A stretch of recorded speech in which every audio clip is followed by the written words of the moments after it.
What was it like for you? I always knew, I always knew it was a problem, right? And I had quit many times, and now I just celebrated 3 years of sobriety. I just say January 1st for argument's sake, but I never ever wanted it to be like it's a New Year's thing or like a resolution or anything like that. But then I was like close enough to January 1st, I'm going with it. So now it's 3 years. So now, right now is the longest I've ever been sober since I was 16. I'm 46. Wow. So that's pretty cool. And that's grace of God alone as well. I mean, there's like willpower will get you started, right? And all that stuff. But it's not without something more. And it can't ever just be this one person or this one thing, because that one person or that one thing is going to let you down. Yeah. This is the Veritable Veteran Podcast, bringing truth and exposure to the struggles veterans and their families face post-military. Depression, anger, PTSD, suicide.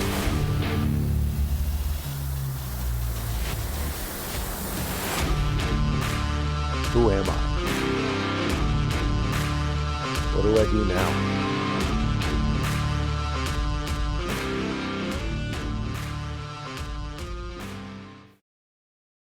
Hey guys, welcome back to the Veritable Veteran Podcast. This week we have a guest. His name is Chris. It's Chris Krueger. He's the author of a book. He actually sent me the book. It's Walking Away from the Ledge.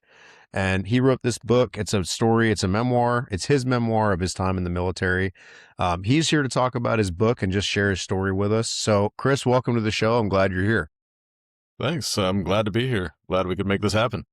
Yeah, it's been a little while. I know you sent me the book. When did you? I can't remember exactly when you sent it to me. It's been a little while. When did you get them printed? Maybe November. Okay. They started print, so it hit the virtual shelf, Amazon, in August. Okay. And then I think that's what I'm thinking of. Is I think you had sent me a link to it or something, because I was thinking it had been a little bit longer, but then I got the physical copy a little bit more recently. Yeah, I was doing reach outs in that time, trying to, just get the momentum rolling to get the story out there more than anything, to try and encourage people. Like I said, more than anything. And then I think it was around October where we finally made that connection there. Yeah. So tell us a little bit about yourself and what led you to just decide to write this book. So it was really about my experience in the military, obviously being a memoir, and 22 years in there.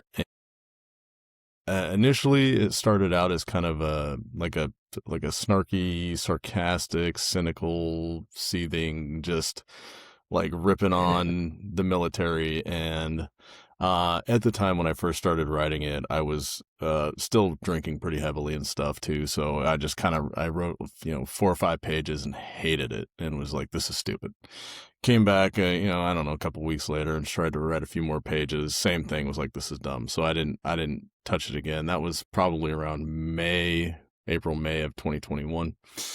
And then sometime later, after I retired December 1st of 2022, took a little time off, and I decided, I don't know a whole lot about my grandfather's stories on both my mom and dad's side. I know on my dad's side, he was a Marine in the Korean War time. Don't know what he did. Don't know where he went there. Afterward, he got out, worked for the railroad.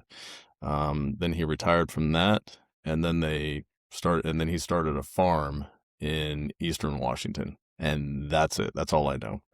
And then on my mom's side, mother, who I didn't even really know much at all, had met a handful of times growing up. He was in the Navy, was on boats. That's where he ended up passing away from mesothelioma, from the asbestos on the boats. After that, he did some racing of some sort. I don't know what kind of cars or what kind of circuits or anything like that. Yeah. And then he remarried another lady, and I just knew her as Lil. And they traveled around in a fifth wheel. Every time I saw him, he had a new truck that was always bigger to tow their fifth wheel with. So it was kind of funny. But I didn't. That's all I know about him. So I was like, it'd be nice to have something to hand to my daughters, so that they know more about that. Should anything happen to me, maybe I lose my memory. Hopefully not. But so that they would know and have something to tell their kids. And as I started writing it, I was putting in those real personal details of things, and I was like, well, maybe they can read it after they turn 18 or 21. I'll decide later, but I got a couple of Right. years on that one. Right. But, I dove in, and it became this very cathartic process of just getting my emotions out. And my wife would even, she was home too. And some days my initial plan was like, I'm just going to spend 30 minutes or an hour at the computer.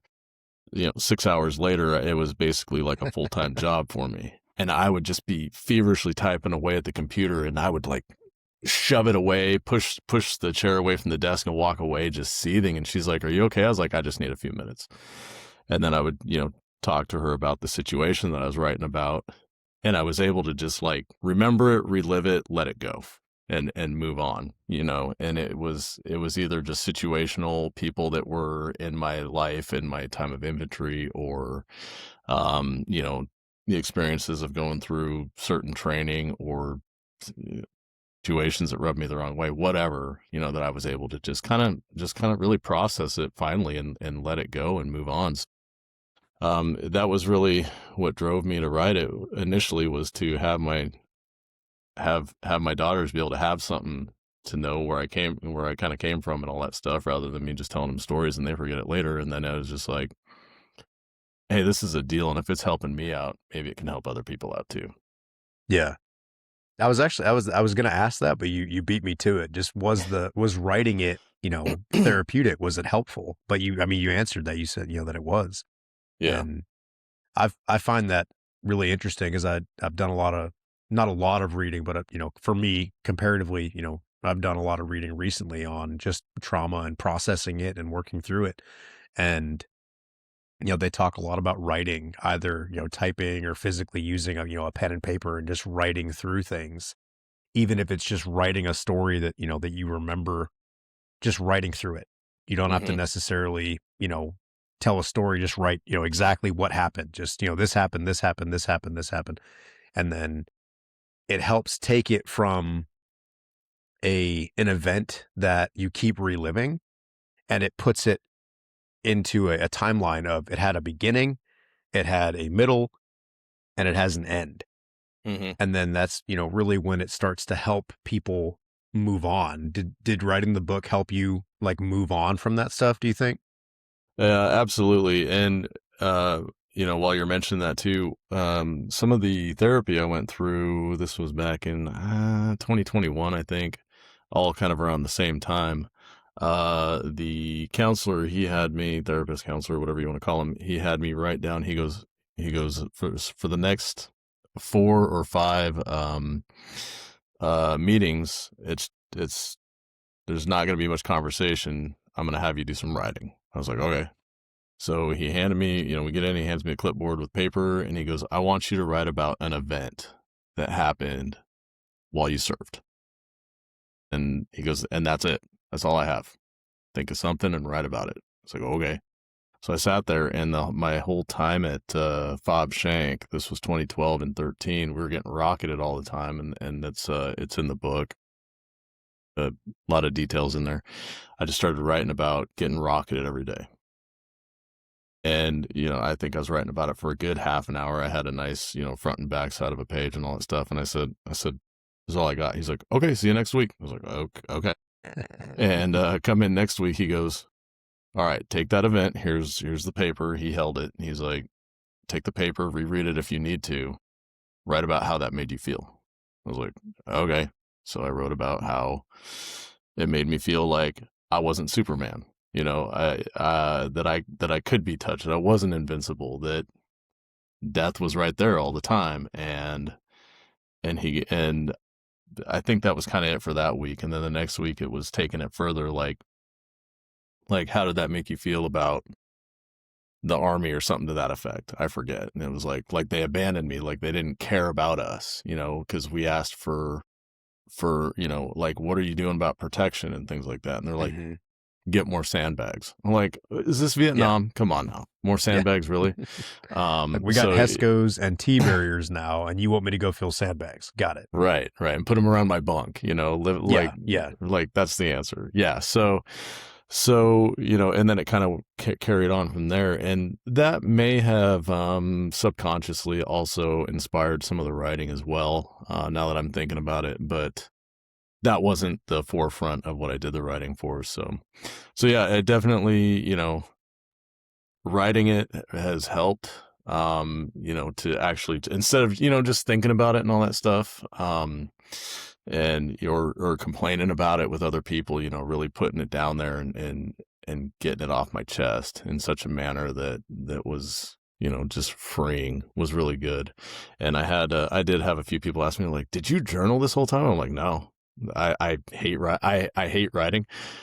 So this isn't like a I'm so great or toot my own horn, but like, I can write. I am a good writer. I've been told by numerous people, and all my college paper grades reflect that. But I don't like doing it. I hate doing it. So it is totally ironic that I have a book, because I don't like doing this. And yeah, some people have read it like, man, you wrote that really well. I forgot about this, or I forgot about that. Like, did you journal all that stuff? I'm like, no, it just moved me emotionally and it stuck with me. And now I'm kind of free from it. So, enjoy. Yeah. Right. You can enjoy it now, because you can enjoy my misery and and shed your own in the process. Yeah. Yeah. So when did you join the Army? I can't remember from the book. I'm trying to remember exactly when. June of 2000. Okay. Yeah. And you joined the Army, and you were infantry originally. Yes? Yes. Yeah. Okay. And it was, which also ironic, because like, one thing that got pulled from the book, I do have a blog out there, but it's becoming increasingly hard to access, and it's on Substack, and I hate Substack, just as a whole thing. I really hate it. But one thing that I wish I would have kept in the book there while we were editing it was that all through middle school and high school, I wasn't a sports guy. I wasn't a physical stud or anything like that. So me joining the Army was never going to happen. Right. And me doing well in the Army was never going to happen. Like, if someone would have told me that, hey, when I was 18, if someone would have said, hey, in 20 years, you're going to accomplish all this stuff in the Army, I'd have been like, you must be talking to anybody who's around me, because that's not me. I can't even do a pull-up, like I wasn't, the lazy kid. I liked being outside. I liked, doing these things and playing video games, but I wasn't, I just wasn't the sports guy. I wasn't the totally physically active type of guy and all that stuff. So yeah, me joining the infantry was just like, because I didn't know that there was anything else. I was like, the recruiter was telling me, there's tanks, there's this, there's that. And I thought it was just infantry and tanks, and everybody else just supported all that, which is kind of true. But yeah, so I did well enough on the ASVAB, or whatever they call the test now, to do anything I wanted to. And I saw some of the videos. I was like, no, I want infantry with airborne ranger in my contract. I want to go that route, like go make a man out of me or something like that, so that's what I came in there with airborne and ranger in my contract. And it was like, I'm all in. and that's kind of where it went. And I was so all in that the max I could sign up for was 6 years. He's like, "You want 6 years?" I was like, "I don't know what else I'm going to be doing, man. Like, I'm about to be 21. I haven't done anything worthwhile now, so like, yeah, let's go 6 years because I don't know what else I'm going to do." He's like, Right. "Okay, see ya." Like, I was a recruiter's dream once I Yeah. gave in to the fact that I was just going to go do this. Right. But yeah, June 2000, I shipped off from the Pacific Northwest, got off the bus in Atlanta and at Fort Benning, Georgia, and was like, "Why am I sweating just standing here?" And they're like, "Where are you from?" I said the Northwest. They're like, "Oh yeah, welcome to humidity." In the South. I was like, "I don't know what this is. This sucks." Like this is terrible. Like, yeah, of all the Yeah. things that I didn't expect that, To sweat profusely while just standing. right. Yeah. Just Yeah. breathing. You're like, I'm not even doing anything and I'm drenched. What is this? Drenched and I feel like Oh, I'm my word. word. Yeah. Yeah. Yep. No, I came Yep. from Pennsylvania and we got to Paris Island, South Carolina, and it was in August. And we got, again, you arrive at night, we get on the bus and we're driving around. We have our heads down and we get off the bus and we're on the yellow footprints. We didn't have a whole lot of time to think about it, but like looking back, I remember standing there thinking, like, it's like midnight Yeah. and it's hot. Like, Yeah. and not just hot, like it's like sticky hot. Yeah. Yeah. I was like, this is gonna suck. And it did. Yeah. But man, Basic training yeah. all summer. Yeah. Oh yeah. Yeah. I forgot about that. That's funny now that I think about it. Like getting off that bus and I was like, I can feel the air. I don't know. I don't know if that's normal. Like, it's like, is that air? Like, Yeah. What's that? Yeah. What's that yeah. smell? What's that taste? What's that? Yeah. Yeah. I can swim through this. Yeah. It was horrible. Oh my word. Yep. So did you went to basic at Fort Benning? Is that where you went? Yeah. Basic and airborne school, and then into RIP, Ranger Indoctrination Program. I know Marines have the recon indoctrination program, or had that. So yeah, we had the Ranger. I actually don't know if indoctrination they still program. do or not. Yeah, they changed it to RASP, Ranger Assessment Selection Program, or something like that. It's still like 3 to 4 weeks of just messing with you to see if you can make it in. Just hazing you, and yeah. Yeah. Airborne school was a blast, and then RIP I didn't even make it through past RIP holdover. I failed the PT test by like 1 push-up and 2 sit-ups, or vice versa, and was like, okay, I guess I'm not going to Ranger Battalion. And that was it. They were like, nope, no retries, see ya. And I talked with my battle buddy pretty recently, because he got a copy of the book too, and he's like, oh man, I forgot about whatever.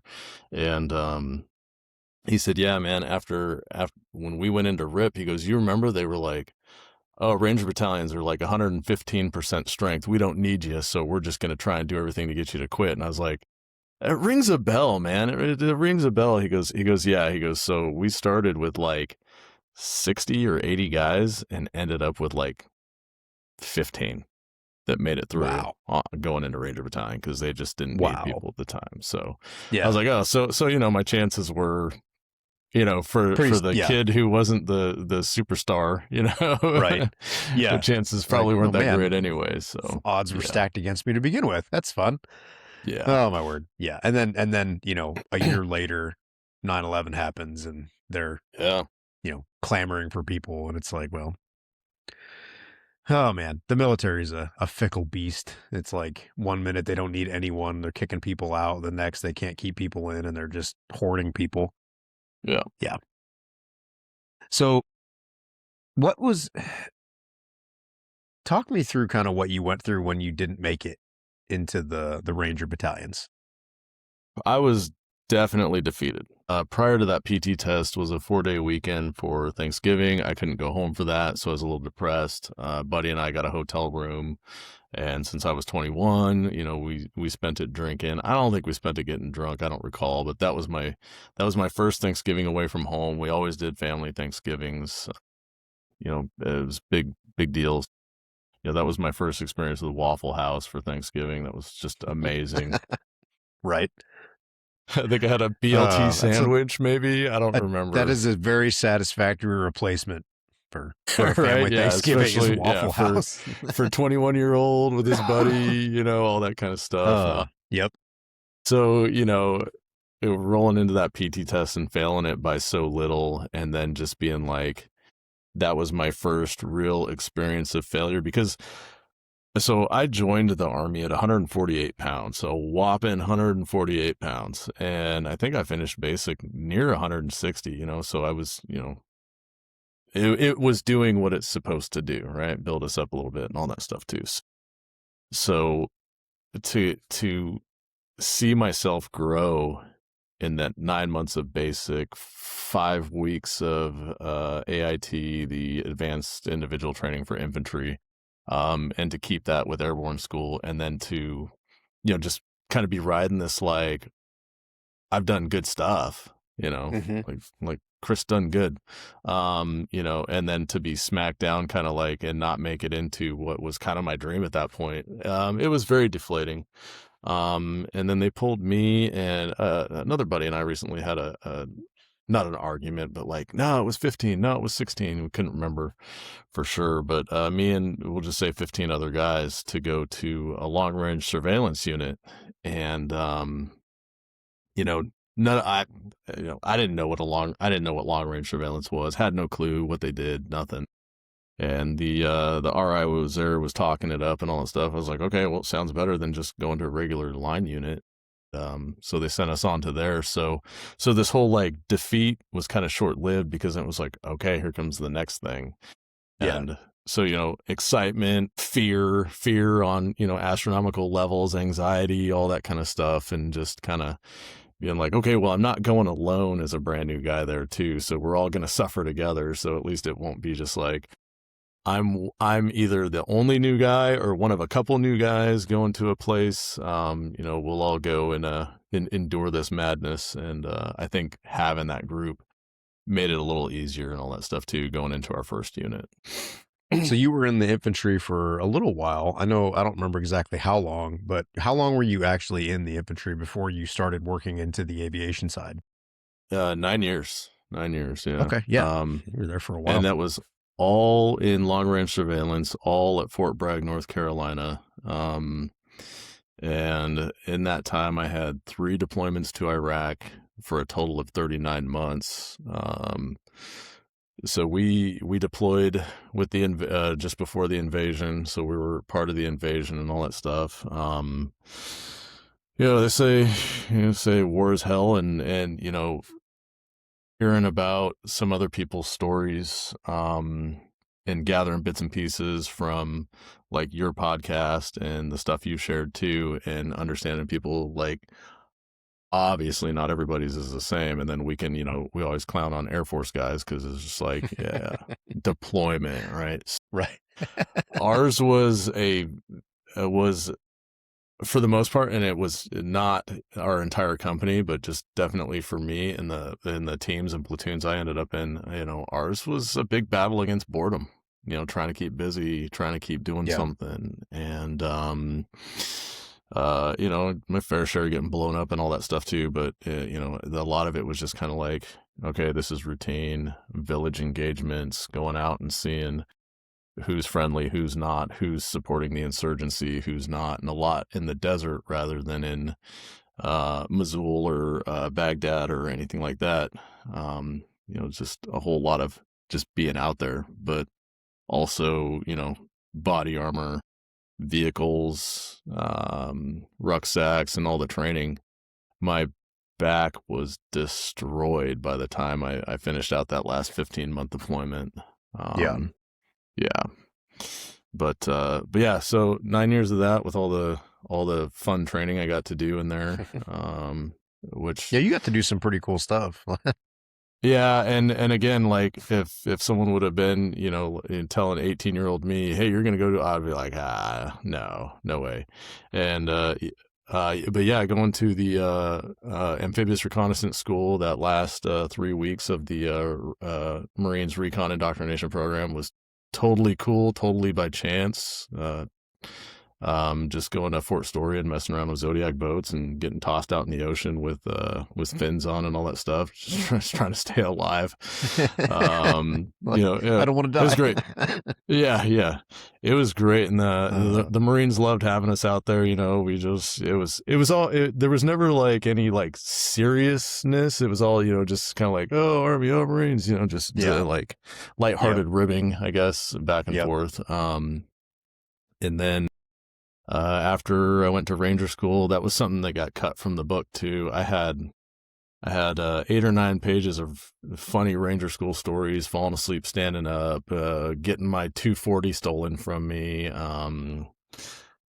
You know, just like people turning to crap on you. So I would do the same thing back to them, you know, just this whole back and forth thing. It's all those stories are in my blog that I titled The Cut List, because they didn't make the final cut. But again, something I just never imagined that Chris Krueger would have ever accomplished in his life at all. And as soon as I got back from that, we used to have, LURS was split up. They had a Halo platoon, water platoon, and then kind of other / mountain. So they did all the mountain training, but they didn't do any mountain training. Right. At least not while I was there. They didn't do any significant mountain training, but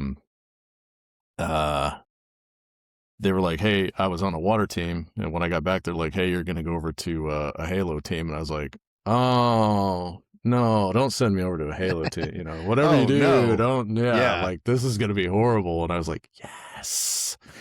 So they sent me over there, and I loved it. It was, it's still the most fun thing in the world. Way more fun than flying a Black Hawk or any helicopter, at that matter. Just throwing yourself out of an airplane and falling for, you know, a minute, and then just enjoying that free fall, or, you know, messing with other people in the air and doing that. It was so much fun, and we used to try and make the best time of that as we could too. Even with that's like the military has a knack for taking something fun like shooting and making it the most miserable experience of your life by doing it all day with all the kit and all the situations and scenarios, which is great training. And I'm not going to take that away, but it just makes it miserable to where you're not really, you're looking forward to it, but really you're not, you know, like, and it didn't going matter. to the range as a civilian, like, or going to, you know, even now as a veteran, like it's, I look forward to it. It's fun. Like, we go, you shoot, you have some fun. You know, it's cool. You get some training, but like, people don't understand, like, when you're in the military, like, it sounds cool. Yeah. But it is not fun. No. Like, some parts of it are fun, but like getting up at, you know, 3:30 in the morning to be at the armory by 4:00. You sit at the armory until 5:30 because nobody's there because they forgot the keys. You finally get to draw your weapons. You load up in the back of a 7-ton. You drive out to wherever you're going. You sit, you wait for the range to go hot, you know, then you got to load all the ammo, and then you got to, you know, sit there with all your gear on and wait your turn. And then you get up there and you're just getting screamed at the whole time to make sure you don't do something wrong. Then you shoot and shoot and shoot and shoot and shoot and shoot. And then you get, I mean, it's just like, it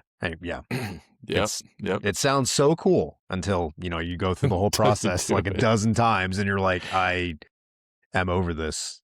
Way over it. Yeah, that's spot on. The military has a way of taking something fun and just completely ruining it.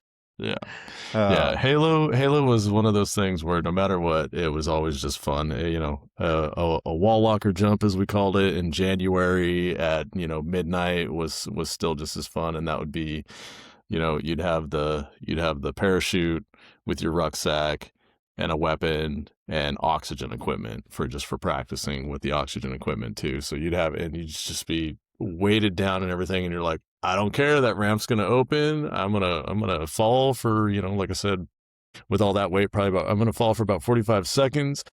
I'm not going to be able to see anybody. Hopefully we don't hit each other, and I don't care, you know, and then we're going to try and land in this drop zone that may or may not have lights on it, you know, or they may or may not have it set up right. Maybe they got the winds calculated right, and we'll figure it out. Right. Then y'all land, and you see one guy land way off the X, and you're like, okay. And then you go talk about it, and then you go home. So there's no matter what, they couldn't take the fun out of that one. And that's one thing that I never got to do. I never got to do any kind of airborne training. I never did jump school. I never got to do anything like that. I always wanted to. Hmm. I never got to, but that's, again, and I talk to people all the time. They're like, I just didn't get to do what I wanted. And it's like, Yeah. I think everybody that joined the military has something they can say they didn't get to do that they wanted to do. And Yeah. there's, and it's frustrating, right? But you have to play the hand you're dealt. Yeah. It's like you wanted to get into the Ranger battalions and, you weren't able to, but then you got to go into long range reconnaissance, and then Yeah. you got to go to Halo school and all these other things that people in the Ranger battalions don't get to do generally. I don't know, maybe Hmm. they do, but most of the time they probably don't. Yeah. And it's just interesting how life, works, and how it's, God has a way of working things out the way he wants them to. And Yeah. it's Absolutely. frustrating, from a human perspective. It's like, but I wanted to do this and then do Hmm. this. And God's like, right. But if you did that, it's not going to work out the way you think. And if you do this instead, and you're like, right, but I want to do, and he's like, no, just go this, it's like trying to Yeah. guide a little kid. Like, Yeah. this is the right way. I know better than you. And, and we're just these stubborn, we just, we're just locked in on what we want, because we're just Yep. stubborn and selfish. But Absolutely. Yeah, and it's funny too because in LRS they always say it stands for Lazy Ranger Society, and I'm like we still carried that heavy rucksack just as far as anybody else, but yeah, it definitely was more my speed once I got there, once I got in the groove, and kind of proved that like, hey, I can I can carry my own ruck type of thing. It was definitely more up my alley. So yeah, definitely being the funneled into that and getting to do all these things that were like bucket list stuff for me anyway. yeah. It was just really cool to see that kind of come about too. Yeah, absolutely. So are you glad that it worked out that way? Oh yeah. Oh yeah. Yeah. And especially that I didn't, end up in a regular line unit infantry, in the 82nd or something like that. I would have still done everything I could have, within my ability and all that, but to be, yeah, the hand that I was dealt was definitely more up my alley, for my personality wise, and to play toward my strengths, and then figure out my weaknesses and stuff like that. Yeah. Oh, absolutely. So what I know at after your time in the infantry, in the book you talk about wanting to get into aviation. Hmm. What really led you into wanting to do that and to leave the infantry? So the biggest one was, I mean, I kind of always wanted to fly helicopters. And then with the invasion, we sat at some little airstrip for the longest time, basically pulling security for UAVs on this little strip that was out there. It was called Objective Rams. And then after that, where they were like, hey, the fight's moving on, we're going to Tikrit. We were at Tikrit for a day, and it was like, the fight's moving on, we're going to Mosul. And the whole time we're going, we had Kiowas flying along with us, just, buzzing along the ground, 20 feet, and be like, hey, can you go check out this building? Heck yeah. They'd fly over there, buzz around it, do some maneuvers, and I was like, that looks like fun. Definitely looks like Yeah. a lot more fun with doors off than us sitting in an LMTV, Right. with the doors on, just sweating here in the middle Just of baking. Iraq. Yeah. Yeah. And so that's what was really like, okay, I want to go do that. We went to, we were there for the invasion. We came back home January 2004. And before we even came home, we were already slated to head back over 8 months later, right before Thanksgiving in 2004. So unless somebody had put in like a packet to go, to like SF or something like that before we even left Iraq, they were kind of already stuck in the unit, for the next deployment. So I was like, okay, cool. So after that deployment, I was like, I'm going to work on a warrant officer packet so I can go fly. That was 2006 that I finally started working on all that stuff. And, one of my buddies who was also the platoon sergeant was like, well, if you're going to go flight, then I'm going to go sit you in the S shops over there, and you're going to be planning air operations until you leave, and you're going to go work for this D-bag in here. And I was like, okay. He's like, or you can stay, we'll send you to Halo Jump Master. We'll give you this, we'll give you that. And like, they were ready to give me everything, sniper school and all that stuff. And I was like, all right, well, I don't hate it here. So, maybe okay. And then after we got locked into the deployment, then it turned to a 15-month deployment. And I was like, what the F did I just do? Right. I sold out for Halo Jump Master, or something like that. But it ended up being, I can look back at it, right? We can all look back at it and see the better. It ended up being a really good deployment because of the guys we were there with. I was still a team leader at the time for a while.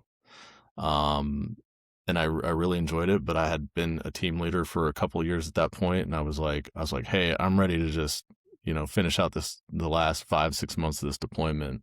I'll just sit in here and schedule crap in the S shop. And they gave me the same opportunity. They're like, oh, well, if you want to sit in the S shop, you're going to work for this D-bag, which was a new D-bag from the old D-bag, right? And I was like, Yeah. They're like, or you can take a platoon and be a platoon sergeant. And I was like, oh. And I'm like, at this point, my back was so destroyed. I was popping Flexerol like it was candy. Just so I'd get up, put on a pot of coffee, pop some Flexerol, wait for that to kick in, just stretch out a little bit to try and just so I could walk, and then go. I'm like, doggone it, man. We're going to be out here, body armor, MRAPs in the desert. And we were, for that last 5 months, we were grinding out there. And again, it was the guys that made it great, but I was broke down, beat up. We were flying home at the end of that deployment, and we were on a 747. I had 4 seats all to myself, and I was like, oh, sweet. I'm going to ask the flight attendant, like, can I just get a bunch of pillows and like try and line up everything so that my back would be okay and all that stuff. I was still in so much pain. I couldn't sleep like that entire trip home. Right. I was so destroyed. So I was like, I can't do infantry anymore. And our sergeant major was trying to send me off to ranger school to be a ranger instructor. And I was like, I can't do it. Yeah. So as soon as we got back from that deployment, that was 2008. I was like, all right, well, I'm going to work on this warrant officer packet, finally get it done, which I should have done anyway, and then go the whole aviation route. And so, yeah, that was, I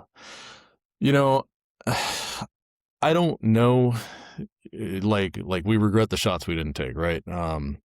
So as far as infantry goes, I don't regret anything about it, except for I do wish I would have tried for something more. I always sold myself short because I wasn't that kid, as I mentioned earlier. So I really wish I would have tried out for Special Forces or for RR, I think it was RRD at the time, Regimental Reconnaissance Detachment, that was still under 75th Ranger Regiment, but not really Ranger Battalion.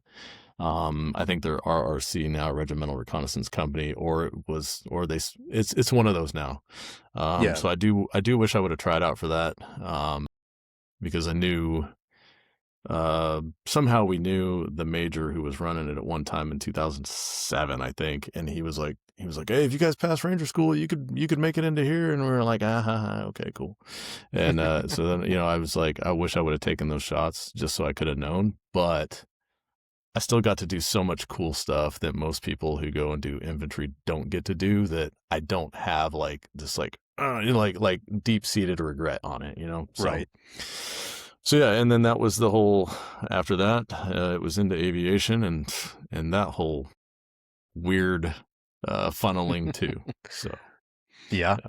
There's definitely some interesting in your book. I mean, it's definitely an interesting route, and the frustration that came from. You can talk about that. I know it was very frustrating because you didn't get exactly what you wanted. If you want to talk about that a little bit.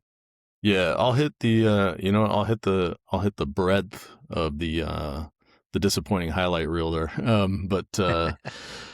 So yeah, I was in my flight school class, had a lot of smart people and PT studs. And everything you did, every test you took, every PT test you took counted toward the order of merit list.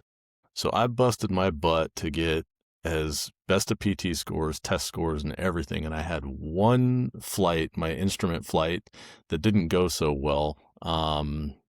There was, I think, some confusion with the instructor and all that. But anyway, the flight didn't go well. But he still passed me. I just didn't get as high a score. And so on the order of merit list for picking aircraft, I was third for the warrant officers. The first guy was a PT stud on the extended scale, and the other guy was like a savant genius, just had everything. And then it was me, right? And we were all within like half a percentage point of each other. Wow. All I wanted to fly was Kiowas or Apaches, some with guns, right? I wanted something with guns on it. Just keep supporting the infantry guy. Well, I still got to support the infantry guy, just without guns. I got stuck with Blackhawks. And it was literally that, because when we got to airframe selection, we're like, hey, who wanted attack or recon? And a bunch of us raised our hand. They turned the board around because they have it written out what they have on a whiteboard, and they just start taking stripes away off of there, as people call it. And it was Blackhawks and Chinooks, and I was like, can I go back to the infantry? Like, that was my next thought. Like, can I just go back? I was like, Benning's not too far. They wanted to send me to be a Ranger instructor, because this is at Fort Rucker. Right. So my stick buddy threw a place. He's like, dude, take the Mike model Blackhawk. It's got a glass cockpit and all that stuff. And I'm like, I don't know what that means. And I don't know what it means, and I don't care. Yeah, I was like, I just want to walk out the door. And so the first guy, who was a PT stud, he wanted Kaios as well. They were like, all right, who's first guy? He raises his hand. They're like, which one do you want? He's like, Kiowas. And they were like, you got to pick that's on the board. And he's like, fine, Blackhawk. The next guy, he wanted Chinooks, and it got to me. I was like, Mike model Blackhawk. Then he's like, okay. And then they went on from there.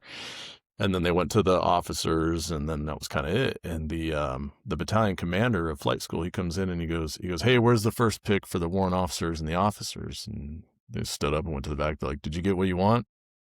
No, I wanted Kiowas. You got Kiowas. Did you get what you want? No, I wanted Kiowas. You got Kiowas. They're like, what about third pick? He's like, no, just first pick. And he walked out the door. I was like, okay, all right. Fantastic. In all fairness, the Blackhawk is a fantastic helicopter. It really is. Mm-hmm. I just didn't want the mission set. Yeah. I didn't want to be glorified taxi driver.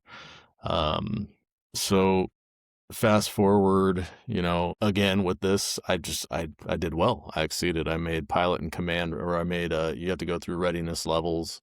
You start at readiness level 3, you know what a helicopter looks like. And then to readiness level 1, you can go fly with pilot and commands, and you're safe enough to do it.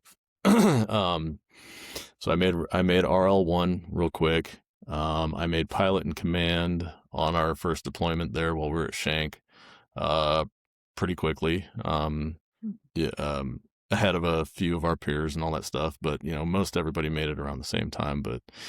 And then after that, they were like, hey, you're going to go track. And track means you're going to go instructor, maintenance, safety, or aviation mission survivability, AMSO. And I was like, well, they sat us down and were like, okay, so what do you want to go track? And I was like, well, I want to track safety, because I wasn't a maintainer. I wasn't a crew chief. I didn't know the background of that. But a lot of the crew chiefs were like, Mr. Kruger, you should go maintenance, because we think you'd do it good. I was like, I don't know anything about it. And they're like, that's what would make you good. And I'm like, huh? Like that math don't math. And they were like, no, because like you've worked with NCOs and soldiers before, so like you know how to lead them better and blah blah blah. I was like, okay, sure, whatever. I think they were just shining me on a little bit, but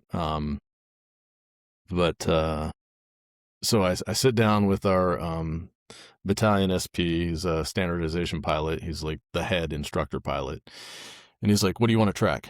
And he was a very, very matter-of-fact, serious, didn't say more than needed to be said at any given time, but not in a like really cool Clint Eastwood Western type of way, in kind of a jerk way, So I was like, I want to track safety.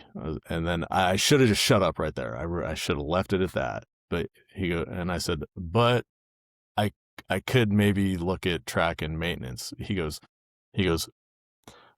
Army Aviation and Blackhawks don't need any more safety officers, and you'll track maintenance. And he wrote it down. He's like, next. I was like, okay, I guess I'm tracking maintenance. And that was that. And I was like, okay, well, I guess I'm gonna go track maintenance. Yeah. And I so I guess the went and did Army that. doesn't really care what I want to do. They just, Right, right, or this guy, and so it right. just Yeah. it became a long line of CW4s that were just like, pushing what was going to happen, or were the face of what was going to happen, and so I tracked maintenance, and I actually really liked it for a while. My first deployment for doing maintenance was in 2014. And a really great group of crew chiefs. So if y'all are listening to this at any time, you guys are awesome. Still love you the best. And they really guided me into what I was supposed to do. They probably took way more advantage of me than I ever knew. I signed off like an engine install. The helicopter never crashed, so I guess I signed off on good. They did good work, and I signed off correctly. But that was not my lane, and I didn't know that. I liked it. I liked it for a while, but that deployment was so busy that it burned me out, and I was done after that. And then went on to Hawaii. It was stationed out in Hawaii, and then that was just kind of like,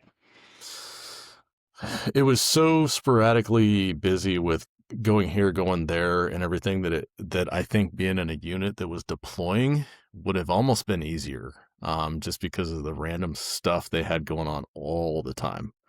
Yeah.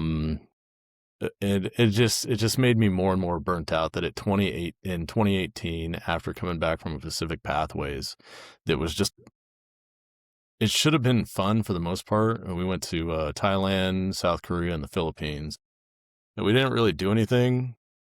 And that's what pissed me off the most.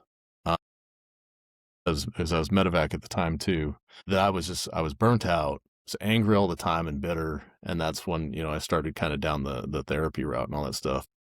But then finishing up, before we talk about any of that stuff, the final nail in the coffin was in 2020. COVID was kicking off. I was in Kandahar, and they had the aviation dashboard, which just showed what strength the Army aviation was for each airframe and each track. For the first time, we had more maintenance test pilots than we had instructor pilots. So I was talking with one of the instructor pilots, and I said, "Hey, man, it'd be really cool. Like, send me home to be an instructor pilot and be dual tracked and all that stuff." And he was like this animated type of guy. He's like, "Oh, dude, that would be so awesome, because then like you could do all the initial progression stuff that we hate to do, but then we could do all the paperwork stuff that you'd hate to do, and it would work out for everybody." And at that time, the company commander, who was kind of animated too, he walks in. He's like, "Hey, what are we talking about?" He's like, "Oh, Kruger wants to go be an IP and blah, blah." He's like, "That would be awesome, because then you could go do the progression flights and they could do all the paperwork." And I was like, "That's what we were just talking about." Well, I come in the next day, and he's got the 4186, 4187. I can't remember what the paperwork is. He's trying to send me home midway through the tour so I can go to be to instructor pilot course. And he's like, "Yeah, because then you'll go home, you'll get some leave and be with your family, and you won't have to be on your 6 billionth deployment for, the million month and all this other kind of junk.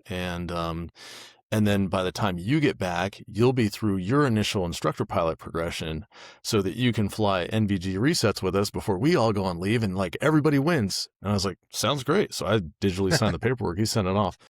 15 minutes later, I get a call from our senior maintenance warrant officer, and he's not chewing me out, but he's given me the firm business end of like why this isn't necessary and why I need to just be focused on maintenance, and basically like get your head out of the clouds.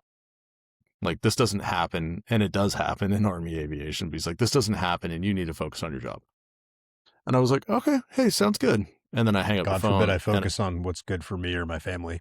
Right. Yeah. Or like trying to maybe recalibrate my brain a little bit, because I was definitely burned out, 6 years of, and I didn't have any breaks. 6 years, by this point, it was 6 years I had been a maintenance test pilot, and the only breaks I had was transitioning from unit to unit, and that was it. Other than that, I was on that flight line grinding in the heat, the cold, the whatever, with all those guys. And so next thing, I called up my wife, and I think it was mid-morning, so it was like mid-evening back home. And I was like, hey, summertime of 2022, we're out. She's like, oh, okay. That's all I ever needed was a date. Now what happened? And I told her the whole story, and she's like, all right, sounds good. And that was the whole path. That was the whole path of aviation in a nutshell, of all the disappointments. I mean, there was a lot of good times in there, and even good times within the deployments. This sucked as always, but yeah, I mean, that was I can't even say long story short at this point, as the shortest version of like wrapping it up in a nutshell, so. Oh, it's pretty short. I mean, the book is a lot more detail. I mean, but I understand. Yeah. I mean, it's really good. I really enjoyed reading just the ups and downs, just there's like and I don't know that you intended to write it this way, but it's really good about where it's like, oh, this is working out really well. And then it's like, yeah.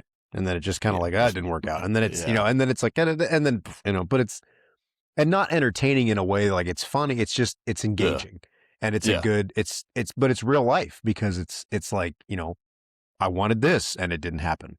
And then, I wanted this and it didn't happen, but this came out of it, and I like that it's not a book about, look at all this cool stuff that I did. It's a book about, I got to do a lot of cool stuff, but a lot of really dumb stuff happened too. And a lot of really stupid things that probably didn't need to happen happened. And, that's just, and that's, a lot of self-inflicted BS. Well, that too. I mean, and again, that's, 100% relatable, to my story as well. It's just the boneheaded stubbornness that, still, I mean, it still plagues me, but it's thankfully not as bad as it used to be. Yeah. So I know there's some very deeply personal stuff in here about your family, and just stories where, you were, admittedly intoxicated, and things happened with your wife and, with your kids nearby.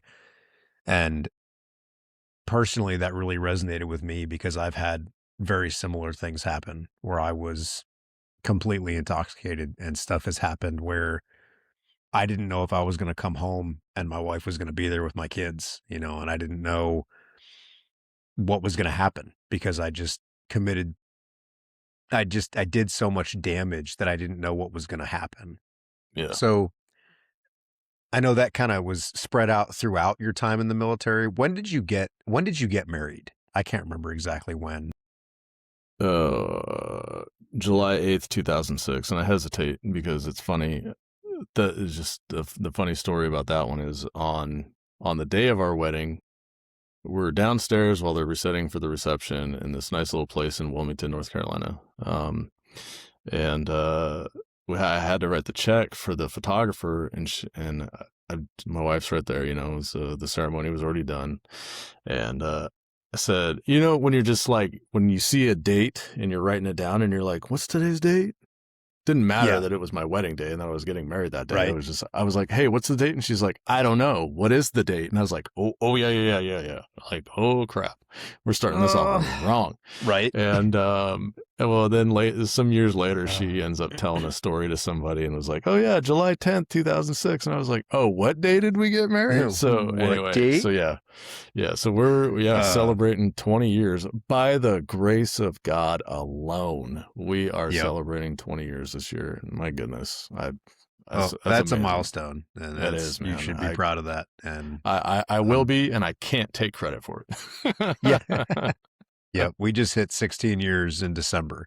That's big too, man. And again, just like you said, it's just by the grace of God, because it was, I struggled with alcohol probably starting when I got back from deployment, my Afghanistan deployment, is really when it started, because I started before it was just drinking for fun. And when I got back from Afghanistan, it was drinking to numb feelings and to escape. And that's when it started becoming a problem. For me, and that, that's just my personal, kind of the beginnings of it. And then it just continued to escalate, and I just ignored the signs of being unable to control it. And, it took until, January of 2025 when I finally got into recovery, like a legitimate 12-step recovery program, um, to say, and I had gotten heavily intoxicated, and my wife was like, and like you said in your book, it's us or alcohol, Yeah. and my wife Yeah. said the same thing. And I was Yeah. like, I can't, there's no way I could give up my family for this stupidity that I'm putting myself through and putting my family through. Right. But what was that journey like? I know that, you talk about it in your book, and I know we've talked about it a little bit here, but what was it like for you? Just for the people that haven't read the book, what was it like for you? You know, I always knew, I always knew it was a problem, right? And I had quit many times, and now I just celebrated 3 years of sobriety. I just say January 1st for argument's sake, but I never ever wanted it to be like it's a New Year's thing or like a resolution or anything like that. But then I was like, close enough to January 1st, I'm going with it. Right. So now it's 3 years. So now, right now is the longest I've ever been sober since I was 16. I'm 46. So, Wow. so Yeah. that's pretty cool. And that's grace of God alone as well. I mean, there's like willpower will get you started, right? And all that stuff, but Yep. it's not without something more. And it can't ever just be this one person or this one thing, because that one person or that one thing is going to let you down. Yeah. And I don't know, maybe that's just a side note for somebody else out there to hear that. But the first time I quit drinking was in 2006, and I had gotten obliterated. It was right around this time, 2006, because it was a buddy's birthday, and I just saw on like Facebook or something. It was like, oh, so-and-so's birthday. And I was like, oh, all right, I remember that 20 years ago. Or Yeah. I don't remember it 20 years ago. Right. Yeah. I remember fragments of it, and I wish I don't remember any of it. Anyway, Right. that was right around the time my wife was like, I'm not marrying you. Kind of similar thing. We'd gotten back from deployment. And for me, it was, we didn't lose a whole lot of people. And so we still lost a few guys, and it was like dumb stuff, vehicle rollovers. And well, one guy for an IED, and then in the second deployment, we didn't lose anybody. And so I wasn't trying to, drink to really numb or forget, but maybe I was, and maybe it was more than just fun. Maybe it was just, I don't think, we sit here and say, you deployed to Kuwait. That's not a deployment and all that stuff, but you still left home. You still endured something Mm-hmm. that most people don't. So I'm not going to discredit it to the point of like shaming somebody, but also you did just deploy to Kuwait, so my heart's with you, but not fully. Anyway, so yeah, I was really big drunk idiot, and my wife didn't want to marry me and all that stuff. And I was like, okay, regardless of that, like something needs to change. And so I quit cold turkey, like everything. I kept going to church, and I just like nightly would just take a walk. I was living in an apartment at that time. I was like, I'm just going to go for a walk and like pray or whatever. I don't know. Just talk. Maybe God's listening. I don't know. That's what I would have thought at the time.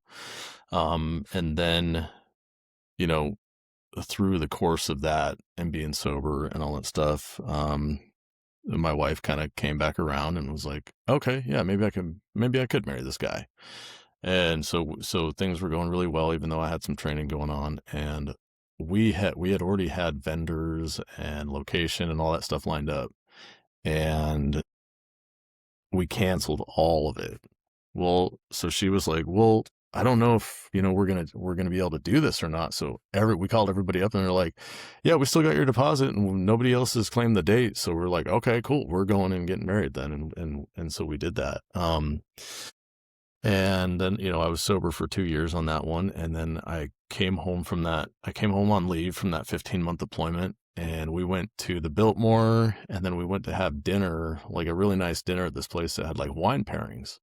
And I was like, I was kidding myself, you know, I was like, I can be in control. It's been a while. I'll be all right. You know, so I had the wine pairings with everything, had a nice little buzz going. I was like, this is fun. And then we went and did this wine tasting. I was like, this is fun. And it was all fun. And it was just nothing while I was on the, home on leave. I was like, cool. Everything was fine. And then finished out the deployment and then got back home and it was nothing but wine with my wife for a while. And then that wasn't enough. And then it was more drinking. And then it was right back off the edge. And then, like that was after the deployments and in between with aviation and all that stuff. And then it was, it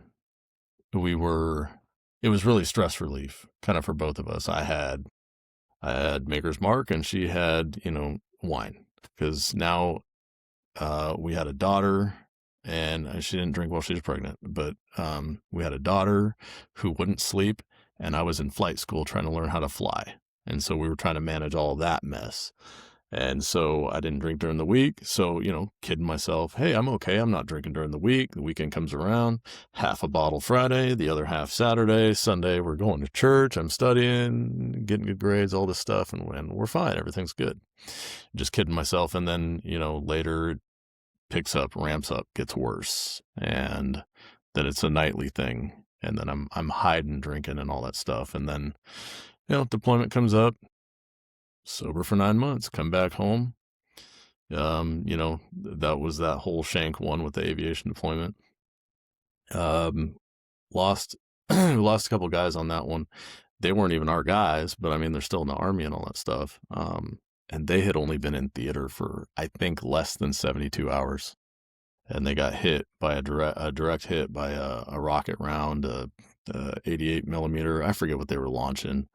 Yeah. Direct hit. And I was more than us. I was thinking about the unit coming in from Fort Drum, about them hearing that before they lost 2 guys before they even left. And then I always just thought nothing physically happened to me. Mentally, I'm okay.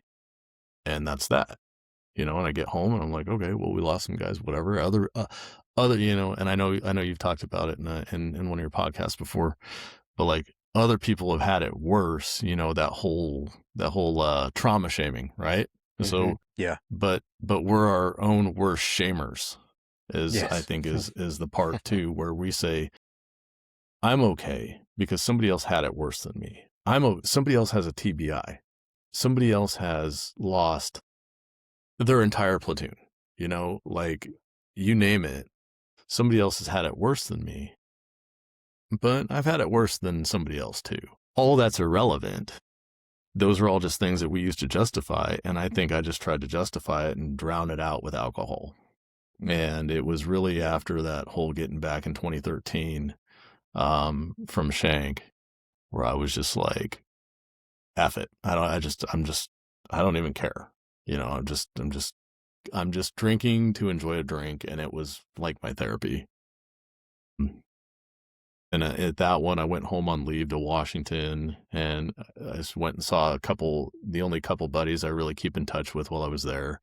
And we went out to a couple bars and they're like, well, you're only in town for a little bit. What do you want to do? I was like, dude, I want to smoke some weed. I really want to smoke some weed. I want to just. And he's like, oh, I think I know a guy over here at the bar, we were hitting bars that they knew. And he's like, oh, hey, homeboy over here was like, if you buy him a drink, he'll just take you out and smoke you a bowl. And I felt amazing. I felt happy. I felt free. I don't know. I just felt amazing.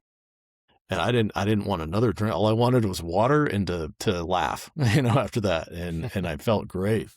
And then when it was over, I was like, this isn't real. And it still wasn't enough to be to pull me out of it. And so I kept drinking and it was nearly a year later. I was doing all the maintenance test pilot stuff. So I was, staying sober while I was going through that stuff and committed to it. Plus then I had a hernia surgery. So this was summertime of 2014 and I hadn't been drinking. And then was the real punch in the face. We had a guy, Sammy, good buddy. Wish I would have kept in touch with him more. he was KIA in Afghanistan. And I got the phone call while we were driving down to Nashville for the day. I forget why.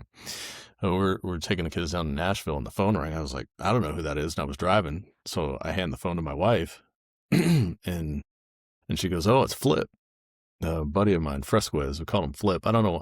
That was his own nickname. I don't know where it came from, but she's like, "Oh, it's Flip. Sammy was KIA," and I was like, when you are fully functioning, but you don't know what's going on, anything at all. There I was behind the wheel, just driving down the road. I was like, no, I'm dreaming. I don't know. I don't even know what's going on. And so the whole rest of the day, we're down in Nashville, still having a good time. She's like, "You okay?" I'm like, yeah, I'm okay. And I'm like, why am I even saying, yeah, I'm okay? Like, no, I'm not.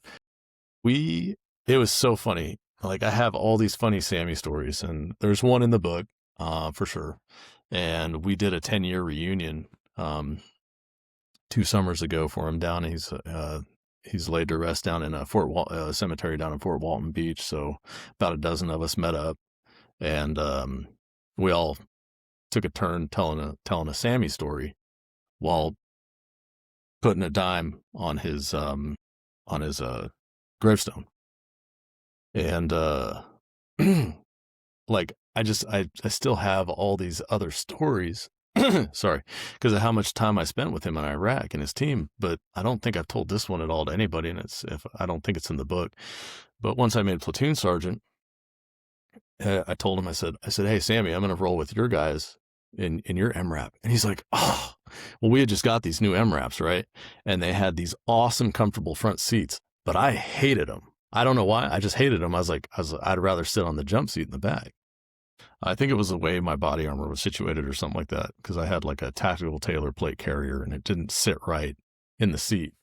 He's like, "Oh man, you're going to take my comfortable front seat and all that stuff." I was like, "No, dude, I'll sit in the back." He's like, "You're the platoon sergeant. You got to like lead from the front." I was like, "Dude, we're all on comms in the vehicle. Like, I don't need to be sitting in the front." I was like, "Besides, if I'm sitting in the back there, I'll be able to like rotate around, look around and see things better." I was like, "Besides, I don't expect a whole lot to happen." He's like, "Oh, all right. Well, come on, Sergeant Kruger, let's go." I was like, "All right, cool." It was just kind of funny. He thought I was going to take a seat. And then, I had the best time rolling around with him and his guys, so I think I was thinking about those things all day. And when we got home, my wife was like, "You okay?" I was like, "You know what? I just really want to drink." And it wasn't like to numb it. It was just kind of like, I just wanted to have a drink to like sit and reflect. Mm-hmm. And that one glass of wine was all it took to get right back on the cycle, right back on the snowball. And it went downhill, and it went downhill quick. And then, we deployed in 2015. So, forced sobriety, no big deal. Got back in 2016.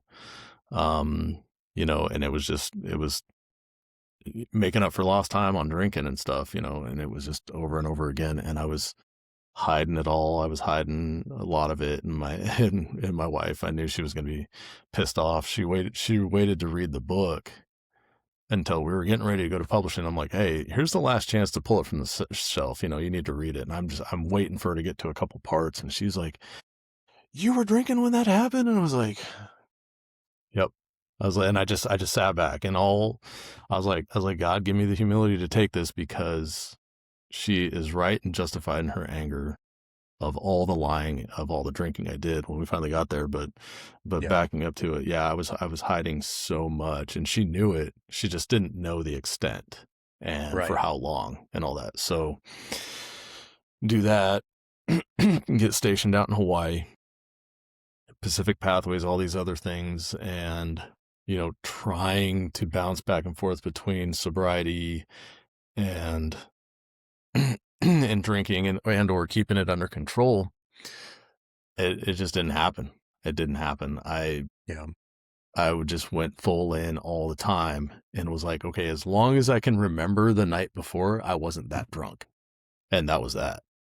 And it was in 2018 on Pacific Pathways where I screamed at this guy. I was so pissed off. I don't even remember what I screamed at him.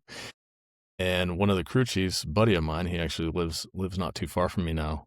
When we were walking away, he's like, dude, that was terrifying and awesome at the same time. And I was like, that mother effer, I'd like, just, and I was like, as soon as we walked away and I was like, hey man, I need a minute. I just walked off. I was like, I need help.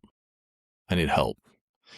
And it's really interesting how in the military, one, like the alcoholism is just treated like it's normal.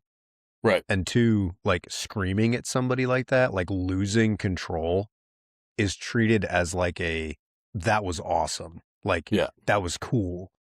Yeah. And it's like on the outside looking in and looking back on it, it's like, no, that wasn't cool. I was completely out of control. Like I lost control. And like drinking, I was not, it's not something we should be doing, all the time for anything and everything, like celebrations, promotions, like sadness, returning from a deployment, a Saturday, a Monday, like it's just any excuse to drink. Mm-hmm. And it's just funny how, and it's unfortunate because it's a military culture thing that, and I got sucked into it as well. I mean, there was times that these guys would be like, man, that was awesome watching you rip into that guy. And I was like, yeah, he deserved it. And looking back, I'm like, no, he didn't.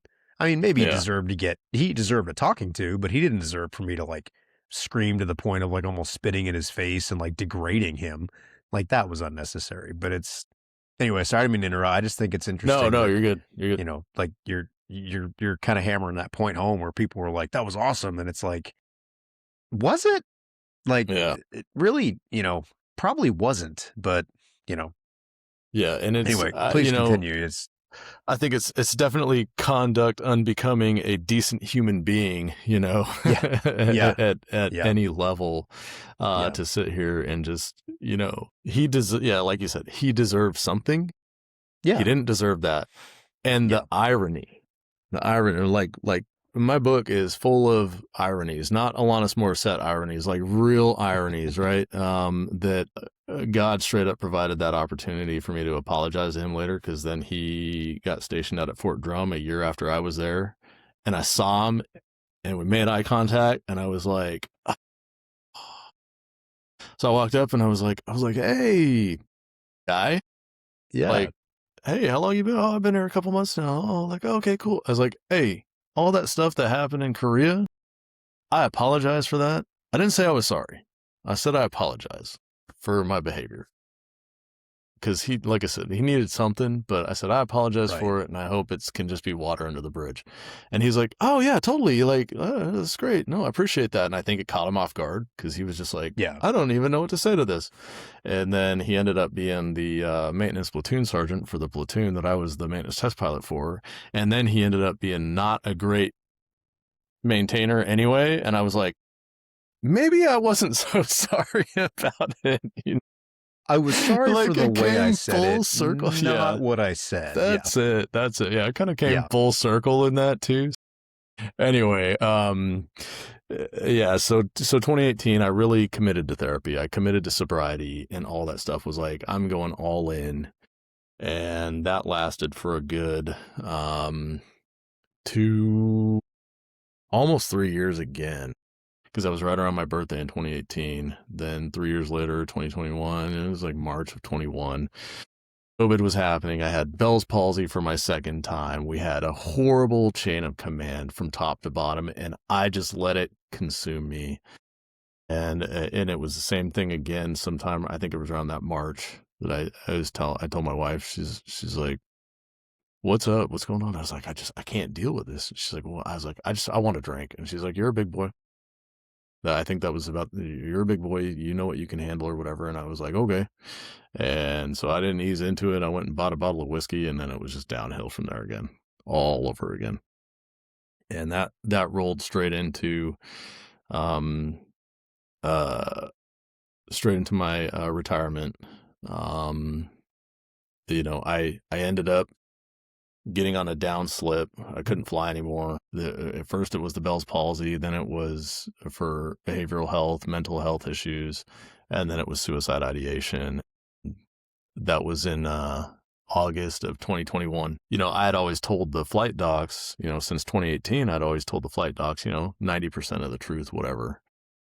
But there was just a day in August of 21, where I walked out to the maintenance floor and I looked up, and the maintenance platforms for like the hoists and all that stuff for, pulling main rotor hubs off and engines out and all this other junk. And I was like, that looks like it's a high enough height. It's probably about 40 feet, I guess. And I looked over, and the stairs that went up to it, the little gate was open and all that stuff. And I was like, cool. So I walked up there, and I took a good long look over the edge. And spoiler alert for anybody listening, I was like, I wonder how long it would take anyone to find my body. I wonder if the first person that found my body would be like, yeah, I expected that. Just the things like that started running through my mind, and I kind of leaned forward a little bit over the edge so I can't see anything but the ground. And then I'm like, is that far enough to get the job done? Is this going to work out? Is this going to finish it? Like, what's going to happen afterward? Started thinking about my family. Started thinking about theologically, what's going to happen? Am I going to wake up in a hot place? Like what's really going to happen and all this stuff. And then it was my wife and daughters. I thought about them, and I didn't even think about if I died. I thought about if I lived through it, and was a paraplegic, a quadriplegic, or even just, all I could do was sit there in a chair and be spoon-fed something and stare off in the distance, and how horrible it would be for them to see me alive, but just for all intents and purposes dead for the rest of my life because of something I did. And now they have to deal with it for the rest. And I sat back and I just started crying, man. I was like, something has to change permanently and forever. And that's when I went in. That very same day, I had a psych reevaluation, and I went in, and the doc was like, "Okay, so it's a 6-month update. Everything's going fine." And just sitting in the chair like this. I know you can't see the whole thing, but I just slumped down in the chair, and I was like, I was gonna kill myself about an hour ago. And he's like, he's typing at the computer, and he stops. And he grabs his notebook and pen, and he's like, let's talk Say about that again? Yeah, pretty much. Yeah, so. Hold that thought. And he goes, I want to say he said something to the effect of, I can't unhear what I've heard, and you're not going to fly for at least another year. And I was like, I'm going to be on terminal leave this time next year. I'm going to be getting out and retiring. He goes, you're not going to fly again for the rest of your Army career. I was like, I don't care. I don't care. And he's like, okay. So he's like, give it to me. So I just laid it. Yeah, I gave him 99.9%, and that other 0.1% is, I couldn't remember. And all that stuff. And he's like, okay, so we definitely want to look at, going into some other types of therapies and treatments and everything else. I was like, okay. And so, I tried after that, I tried meds for a while. No, I was trying meds before that too, but we tried new meds and other stuff. And I committed to sobriety again for a while, just long enough to get through having to, take the meds and all that kind of stuff. And then I didn't like the way the meds were making me feel. So I just quit on my own. That was after about 6 months of it. Bouncing back and forth between drinking and all that stuff too. And then finally coming up to being on terminal leave, and was like, I gotta not go into retirement doing this. And then we moved on down here to Huntsville. My family went ahead of me because school systems and all this other kind of stuff. Mm-hmm. And, I came down here, and I was sober for a month, and then my wife and I had an issue, and it was just, it's always just F it, F it, I just don't care. And I went out, grabbed a bottle, a small one this time. I didn't dive into the big one, but I downed pretty much all of it. And it was like, cool, we're back in. And so this was around October of 22. And then I didn't care. I didn't care at all. Drinking and driving with the girls in the car, and all this other kind of, taking them to volleyball practice or whatever, loud music and thinking we're having fun, and they're old enough to start picking up what's going on. And that's finally when, and then my wife and I had an argument that I don't remember. I don't remember any of it. Um, she had a recording of it that I think she finally deleted a couple years ago. And it was finally just like, once I was sober the next morning, she's like, "We're all afraid of you. You need to choose alcohol or us." And I was like, okay. A week later, a week later, I just dove headlong in again. And she's like, "Remember a week ago when you sat here and apologized to us and that you were going to change and you were going to be different?" And they're all standing there. And I was like, okay, all right. And it was just like that second falling right back into it that I needed. And then that's why, interesting, because that's very similar to the way that it happened with me. Was there was like the big event that was really bad, and then there was that conversation, and then like shortly thereafter there was like another just like fall flat on my face, and then Yeah. like that reminder of like, hey, you said you were done, and I was like, yes, I did. Dang it. Yeah. And then Yeah. that's kind of when I was able to really step away. It's Yeah. interesting that it's very. I'd be interested to talk with other people and see, kind of what their stories are as well, and see if that matches up, because that matches mine pretty closely. Yeah. And then while we were, catch my words there. Since moving down here to Huntsville, they have a vet center here, and free counseling, therapies, all that stuff, and met just a fantastic therapist, counselor. I don't know what she would call herself, but just we walked in, and I'm getting ready to tell my whole life story all over again for like the 100th time. Going through all these counselings and all that stuff at various duty stations. And she's like, "Hey, how you doing?" I was like, "Well, not good. That's why I'm here." But, she's like, "Oh, well, how long have you lived here now?" And like, no conversations about, tell me about your childhood. Tell me about your parents. Tell me about, all that stuff. And we just chatted. And she's like, "So what is the issue?" I was like, "Yeah, I'm having an issue with drinking and all that stuff." She's like, "Oh, how'd that go?" And I kind of gave her the very short version of the stuff that we just talked about.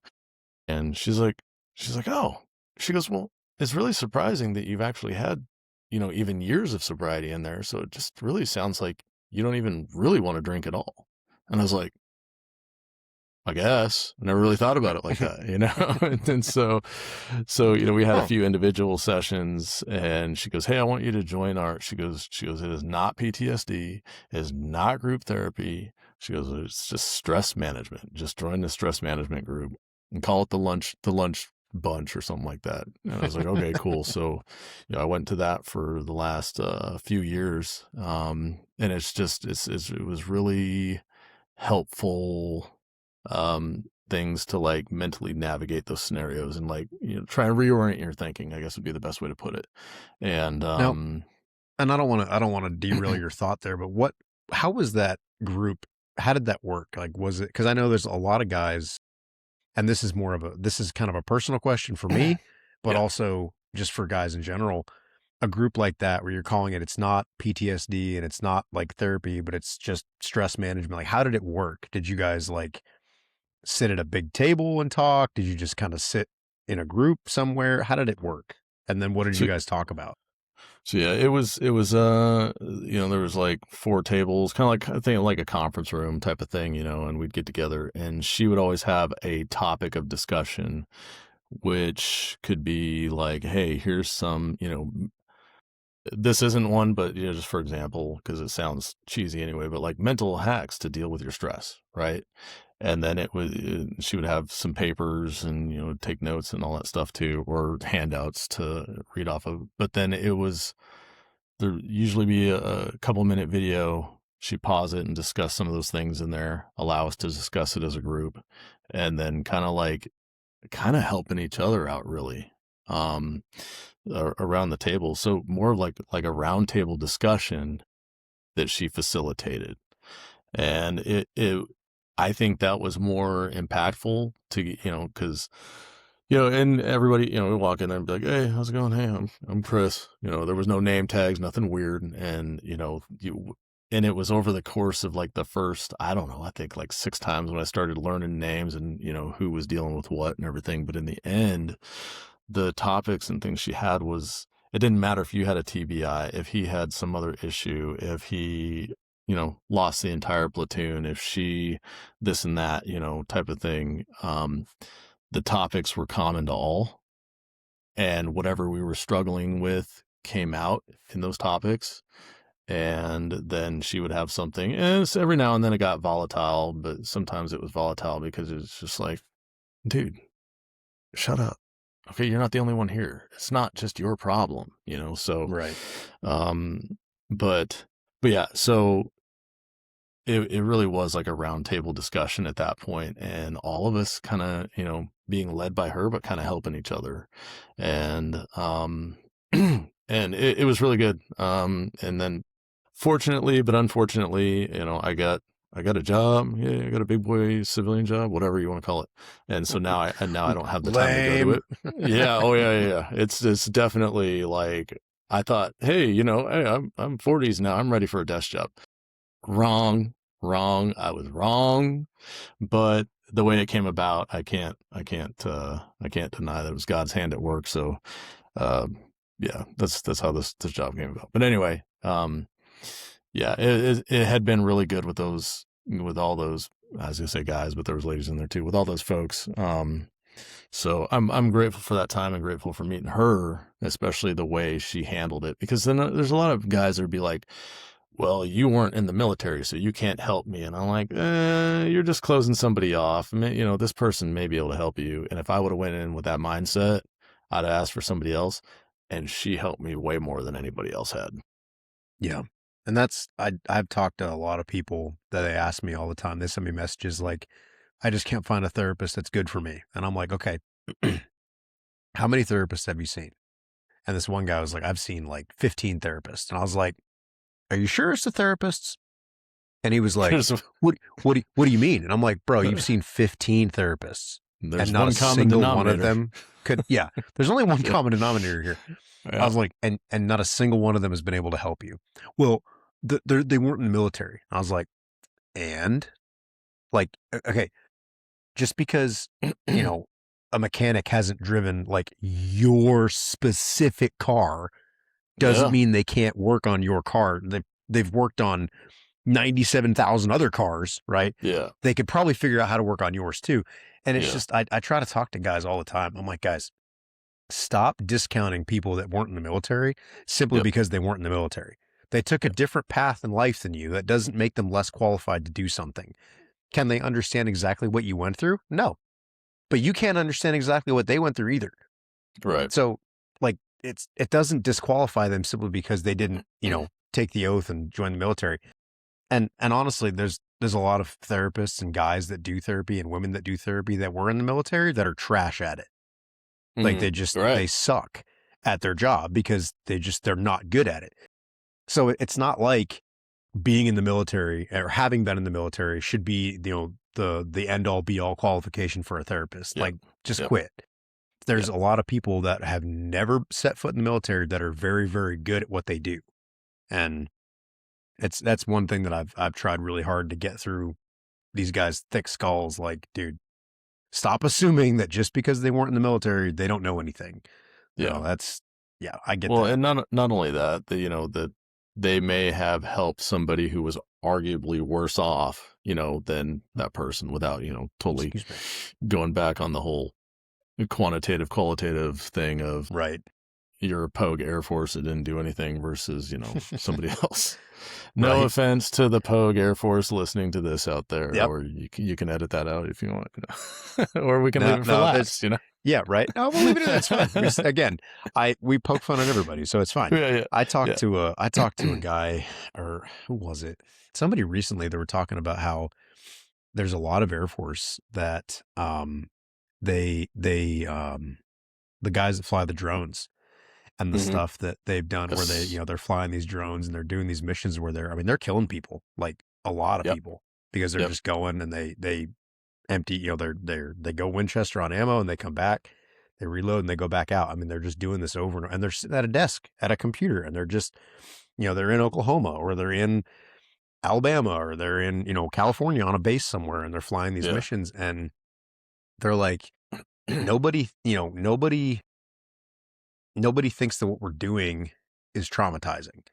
He's like, but we're like, we're ending people's lives like a Right. video game. He's like, and Yeah. he's like, and it really starts to catch up with you. And I'm like, oh yeah, like I could Well, and it's definitely understand that. It's you're separated by distance, but it doesn't change the fact that like you hitting a button is ending this person's existence, and that takes a toll on you.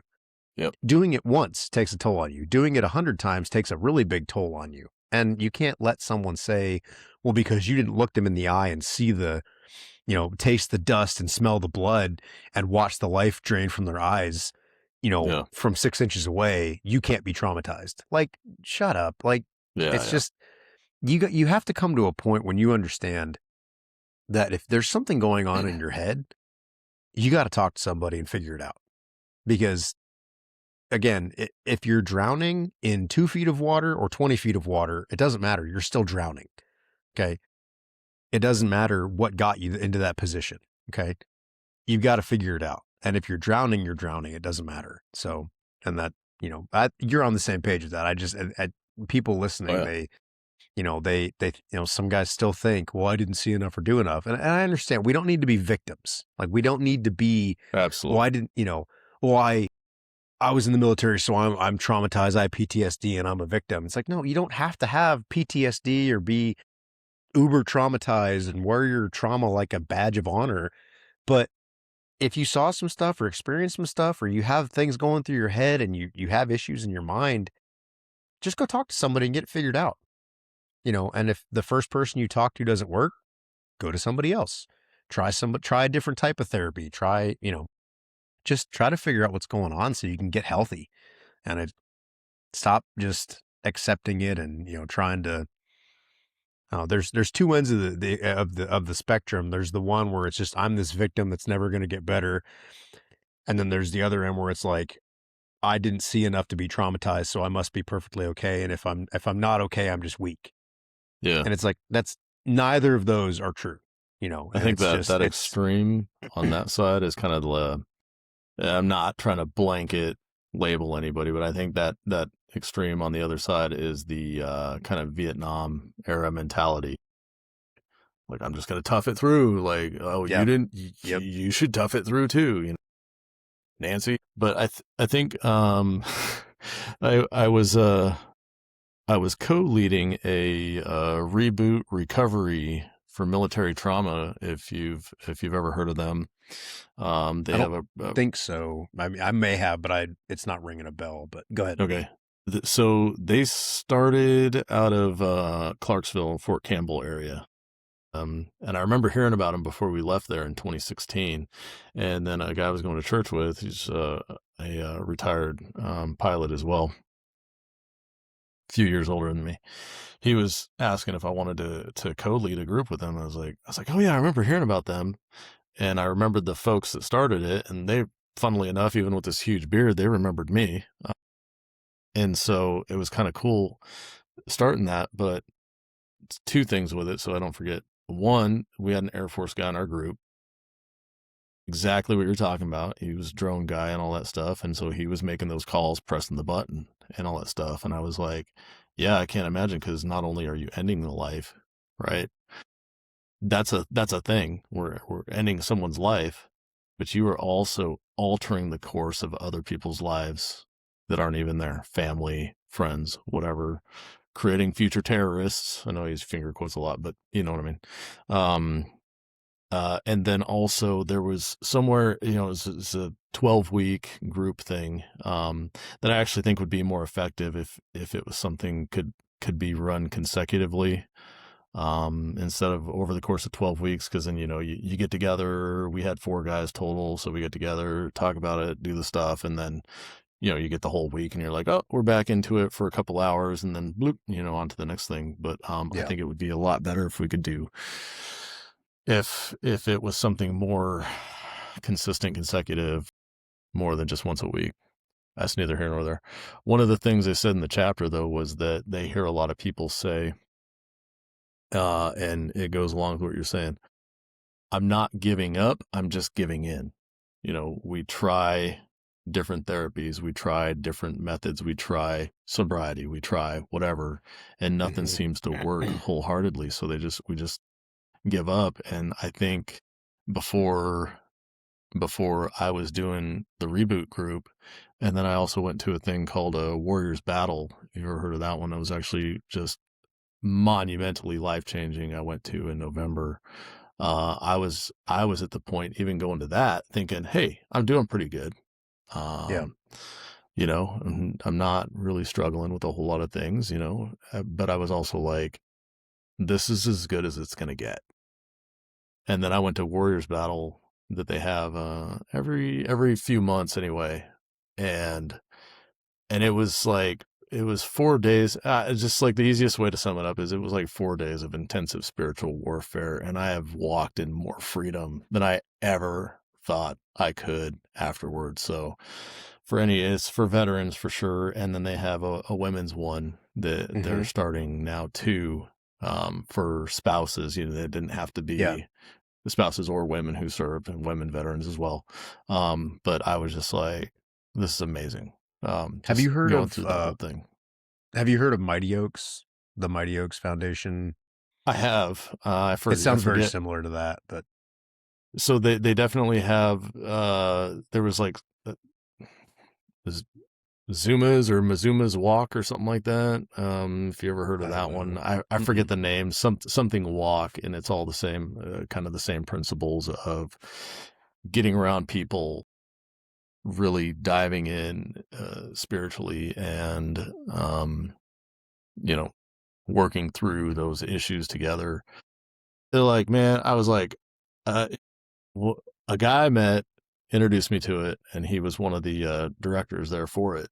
And we got near the end. He was like, dude, tell me about whatever. I was like, I can't, man. I'm tired of crying. I can't do it anymore. Like, I was like, we would talk about it some other time afterward. I'll message you. We'll chat. And so we chatted afterward. But I was like, dude, I'm so glad I met you. I'm so glad I went to this thing and all that stuff. But that's what the whole point being, that there's other methods out there. There's other things to try, rather than just sitting there going to counseling and going to, medications and all those other things, or self-inflicted with alcohol, drugs, or whatever else,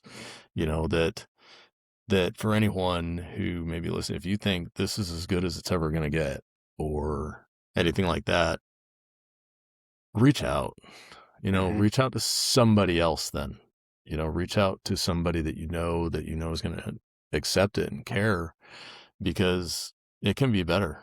It can be. I think we just get so wrapped up into, quick fixes, and, even Gen Xers, or I like that there's a category for Zennials, for those born in 79 and 80 like myself, because I don't fully identify Gen X, and I'm definitely not a millennial.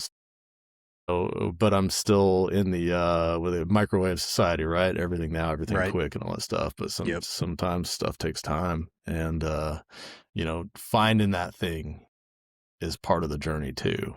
And then once you're set free, it's ridiculous. It's ridiculous.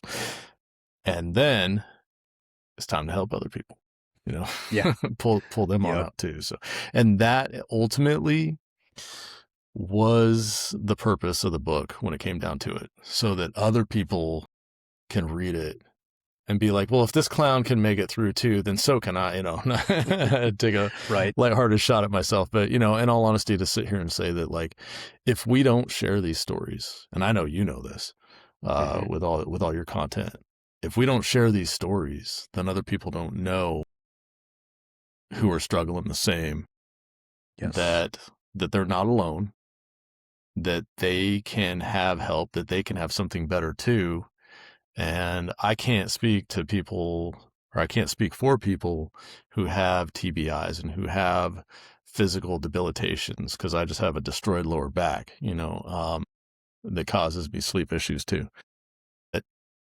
But there's still someone method out there for you, and people who care enough to try and help you through it, that as soon as you think you're alone, that's the end game right there. But you're not, and we're not. we have people out there that care. And like I said, that was really the point of my book, was to just end it with an encouraging, like, don't give up. You're not alone. Yeah. Yeah. Well, that is probably the perfect way to wrap up our conversation. Because yeah, I imagine, yeah. But no, that's the whole reason I started just doing anything on, on social media, was just because I felt so alone in the struggles I was having.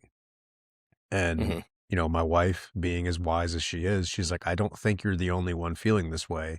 Yeah. I think there's other people that would relate to you if you would just talk about it. And I'm like, yeah, but then I'm going to look stupid. And she's like, or you will look like somebody who's brave enough to talk about it, and other people will flock to you because you're talking about it. And I was like, Right. yeah, I'll try.